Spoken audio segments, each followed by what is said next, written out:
Friends, only PSC academy में आप सभी का बहुत बहुत स्वागत है। और कैसे हैं आप सभी? और आपकी दिवाली कैसी रही? अच्छी रही होगी। मेरी भी बहुत अच्छी रही।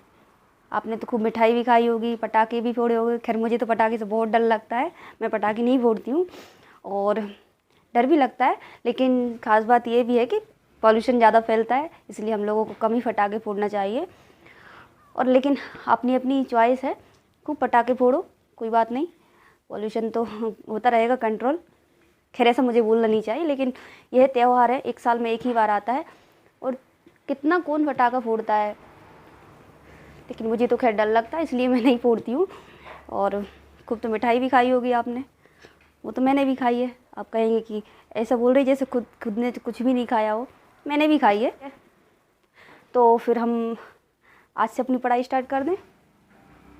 करनी ही पड़ेगी, ज़्यादा ढील नहीं दे सकते पढ़ाई में।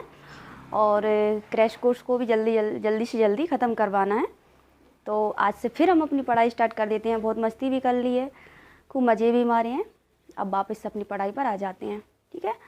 और आप भी अपनी पढ़ाई करना स्टार्ट कर दीजिए और क्लासेस रेगुलर लीजिएगा, ठीक है। और आज से हम अपना मध्य प्रदेश दोबारा से स्टार्ट करते हैं। मध्य प्रदेश में पहले हमने क्या पढ़ा था? हम मध्य प्रदेश की हिस्ट्री पढ़ रहे हैं। मध्य प्रदेश की हिस्ट्री में भी हम लोगों ने क्या देखा? मौर्य वंश तक देख लिया था। मौर्य वंश के बाद हमने मौर्योत्तर काल देखा। मौर्योत्तर काल के बाद हमने सातवाहन वंश तक पढ़ लिया था। आज से हमको न्यू टॉपिक उठाए हैं जो उसी के आगे का, वो है इंडो यूनानी पढ़ना है। उसके बाद शक देखना है, शक राज्य, ठीक है। तो फिर हम देखते हैं इंडो यूनानी राज्यों को। विदेश से आए थे, वो भी कहाँ से आए थे? इंडो यूनानी लोग थे जो, वो आए थे यूनान से। यूनान कहाँ पर है? यूरोप में। यूरोप का ग्रीस कंट्री ही प्राचीन यूनान था। और यहीं से यूनानवासी भारत में पलायन कर या भारत में आए थे, ठीक है। और तभी से ये भारत में आए और अपनी संस्कृति के साथ भारत की संस्कृति को भी मिक्स कर लिया था। उसी संस्कृति को मिक्स रूप से, या फिर इन लोगों को मिक्स रूप से क्या कहने लगे? इंडो यूनानी, या फिर इनको हिंदी में भी क्या बोलते हैं? हिंदी यूनानी, इंडो यूनानी या फिर हिंदी यूनानी। बहुत सी कलाओं का भी विकास हुआ था, मिश्रित कलाओं का विकास हुआ इनके आगमन से। वो चीज़ें हम देखेंगे भारत की हिस्ट्री में। लेकिन अभी हमको क्या देखना है? मध्य प्रदेश की हिस्ट्री। तो चलिए, मध्य प्रदेश की हिस्ट्री में हम उतना ही पढ़ेंगे जितना हमारे मध्य प्रदेश के पॉइंट ऑफ व्यू से जरूर। तो चलिए देखते हैं इंडो यूनानी कब से कब तक रहे 200 ईसा पूर्व से 50 ईसा पूर्व के लगभग ये लोग यहाँ पर रहे थे। मौर्यों के बाद इनके पहले किसका शासन था? मौर्य का, मौर्य वंश का। हमने क्या पढ़ा था इस पिछली क्लास में? मौर्य वंश के बारे में जाना था। और उसके बाद इनका पश्चिमी भारत में राज्य स्थापित हो गया था। भारत के पश्चिमी क्षेत्र में इन लोगों ने अपना राज्य स्थापित कर लिया था। देखते हैं यहाँ का प्रसिद्ध शासक कौन सा था। तो इंडो यूनानी का प्रसिद्ध शासक था मिनांडर। कौन सा था? मिनांडर डिमेट्रियस वंश से संबंधित था, ठीक है। प्रसिद्ध शासक मिनांडर था जो कि डिमेट्रियस वंश से संबंधित था। इसने राजधानी कौन सी बनाई थी? सियालकोट को राजधानी बनाते ही इसने बहुत बड़े क्षेत्र पर अपना एक साम्राज्य स्थापित किया था। क्या किया? ये जैसे ही भारत में आया था, अपना साम्राज्य का विस्तार करते हुए ये भारत में आया था, तो इसकी मुलाकात एक बौद्ध भिक्षु से होती है। बौद्ध भिक्षु, उनका नाम क्या था? नागसेन। बौद्ध भिक्षु का नाम था नागसेन से इसकी भेंट होती है। और फिर आप समझ सकते हैं क्या हुआ होगा। हम पिछली क्लास में भी यही देख रहे थे कि जो हेलियोडोरस आया था, हेलियोडोरस भी भारत में आते से ही भागवत धर्म का अनुयायी बन गया, अशोक बौद्ध धर्म का अनुयायी बन गया। इसी प्रकार इनका भी समझ जाओ क्या होगा। तो ये भी नागसेन से मिलने के बाद एक बहुत बड़े बौद्ध अनुयायी बन गए थे। इनकी भेंट हुई थी नागसेन से, तो इन दोनों के बीच में एक वार्तालाप हुआ था, प्रश्नोत्तर का वार्तालाप हुआ। मिलिंद या फिर इसका एक नाम मिलिंद भी है और मिनांडर भी, ठीक है।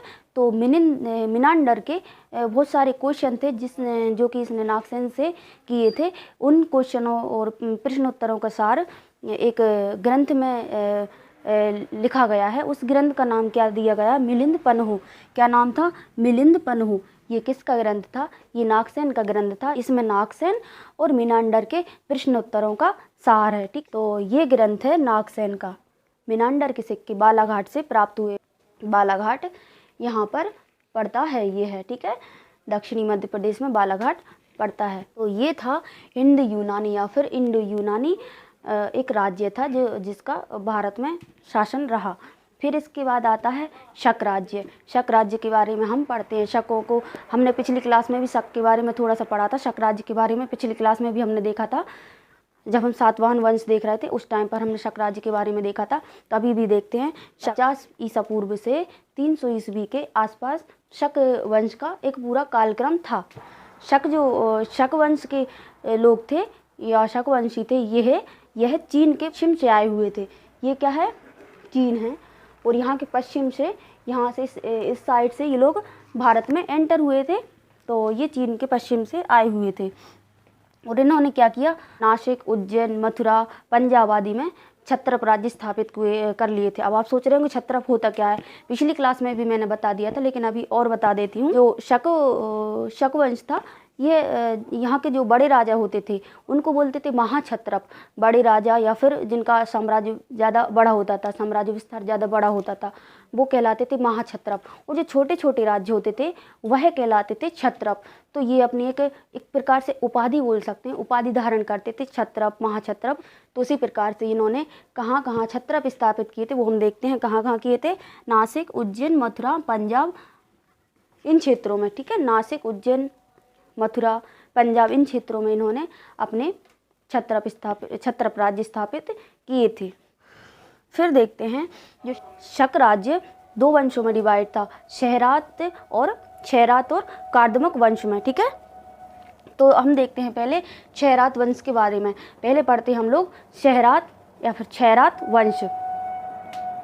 क्षयरात वंश का हम देखेंगे प्रथम राजा या फिर जिसने क्षयरात वंश की स्थापना की थी, तो वहाँ का प्रथम राजा कौन था? भूमक। कुछ मुद्राओं के अंकन से पता चलता है जो भूमक था उसका उज्जैन और भिलसा में अधिकार था। तो बताइए भिलसा क्या था? वर्तमान विदिशा ही प्राचीन भिलसा था, ठीक है। तो यहाँ पर इसका अधिकार था। फिर बात आती है क्षयरात वंश के शक्तिशाली शासक की। तो क्षयरात वंश का शक्तिशाली शासक कौन था? नहपान। क्षयरात वंश का शक्तिशाली शासक था नहपान। अगर नहपान के मध्य प्रदेश में राज्य विस्तार की बात करें तो मंदसौर, उज्जैन सहित भारत के एक विस्तृत भूभाग पर नहपान का राज्य विस्तार था। एक नासिक अभिलेख है। नासिक अभिलेख से पता चलता है जो सातवाहनी राजा कौन था? गौतमी पुत्र सातकर्णी। इसका युद्ध नहपान से हुआ था और जिसमें नहपान हारा गया था और उसकी मृत्यु हो गई थी। ये पिछली क्लास में भी देखा था, जब हम सातवाहन वंश के बारे में पढ़ रहे थे, हमने देखा था वहाँ पर सातकर्णी ने नहपान को हराया था। तो वह यही नहपान है, इसकी मृत्यु हो गई थी।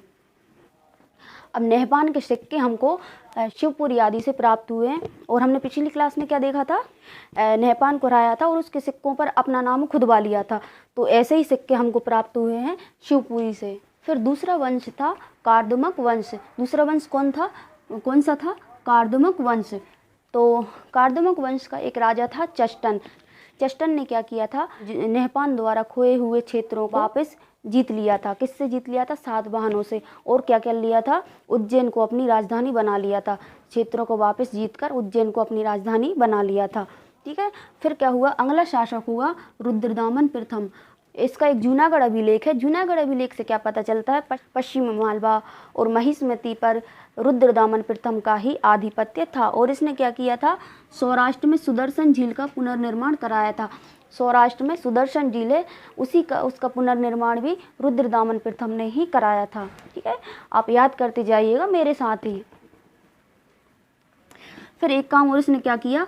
मध्य प्रदेश में सर्वप्रथम तिथि युक्त चांदी के सिक्के, मतलब जिनमें दिनांक अंकित होती थी वो भी चांदी थे, उनका प्रचलन भी रुद्रदामन प्रथम द्वारा ही किया गया था। इसमें तिथि युक्त चांदी के सिक्के रुद्रदामन प्रथम द्वारा ही चलाए गए थे। कार्दमक वंश का अंतिम शासक रुद्र सिंह तृतीय था, ठीक है। कार्दमक वंश का अंतिम शासक कौन सा था? रुद्र सिंह तृतीय को चंद्रगुप्त विक्रमादित्य ने पराजित कर उज्जैन को गुप्त वंश में मिला लिया और यहीं से फिर सभी क्षेत्रों से शक वंश समाप्त हो जाता है। इसके बाद फिर आता है कुषाण वंश। इसके बाद हम देखेंगे कुषाण वंश। कौन सा वंश आता है? कुषाण वंश। कुषाण वंश। कुषाण वंश का सबसे महत्वपूर्ण राजा कहलाता है कुजुल कडफिसस।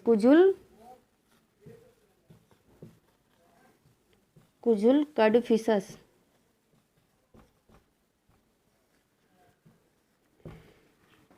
इसका ही उत्तराधिकारी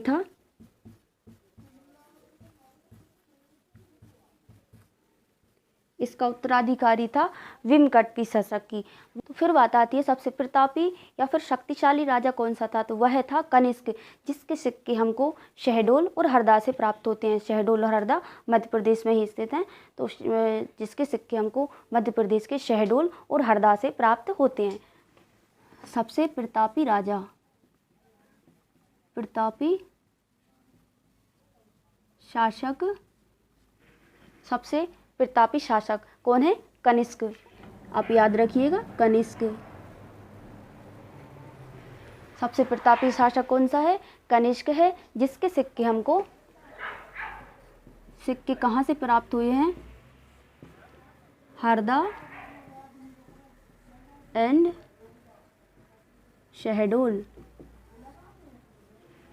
इसके सिक्के हमको हरदा और शहडोल से प्राप्त होते हैं। फिर इसके कुछ अभिलेख प्राप्त होते हैं। अभिलेख जो कि सांची अभिलेख है, एक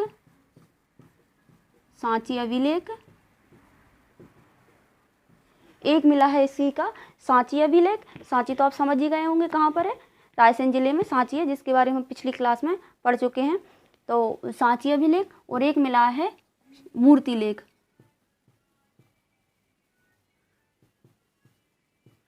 मूर्तिलेख ये मिला है भेड़ाघाट,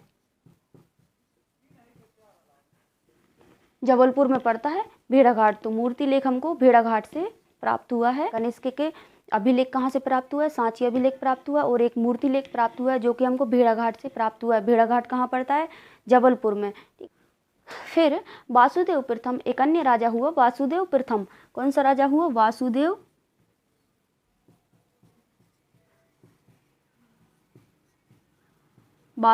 प्रथम। वासुदेव प्रथम का एक तांबे का सिक्का मिला है, तांबे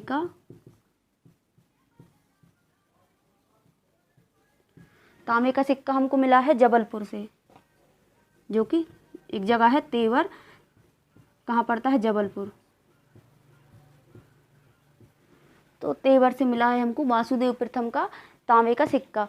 इसके बाद फिर यह वंश के बारे में कोई और जानकारी प्राप्त नहीं हुई है मध्य प्रदेश से खासकर। तो इसके बाद हम पढ़ेंगे नागवंश। तो यहीं तक था कुषाण वंश। कुषाण वंश के पहले हमने देखा शक वंश, उसके पहले हमने देखा था हिंद यूनानी वंश के बारे में हमने पढ़ा था। अगला जो टॉपिक रहेगा हमारा वो रहेगा नागवंश के बारे में।